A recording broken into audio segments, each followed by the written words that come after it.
3 दिवसांपूर्वी नवी मुंबईत यशस्वी शिंदे नावाच्या 20 वर्षीय तरुणीची अत्यंत क्रूरपणे हत्या करण्यात आली होती।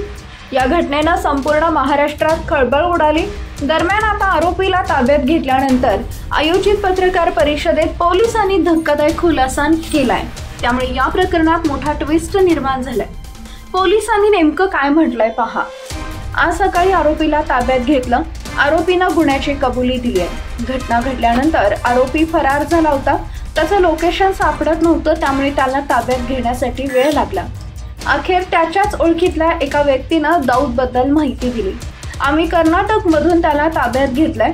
दाऊद शेख आणि हत्या झालेल्या तरुणीमध्ये मैत्री होती। ते दोघे एकमेकांना ओळखत होते। दोघांमध्ये वाद झाला आणि त्याच्यामधून ही हत्या झाल्याचा प्राथमिक अंदाज आहे, असं देखील पोलिसांनी म्हटलंय। दाऊद आणि यशस्वीमध्ये मैत्री होती, मात्र त्यांच्यामध्ये 2 ते 3 वर्षापासून कोणताही संपर्क नव्हता। हा किडनॅपिंगचा प्रकार नव्हता, तर त्या दोघांनी एका जागी भेटायचं ठरवलं, मात्र त्यांच्यात वाद झाला आणि या वादातून हे हत्याकांड झाल्याचा अंदाज आहे, असं पोलिसांनी म्हटलंय।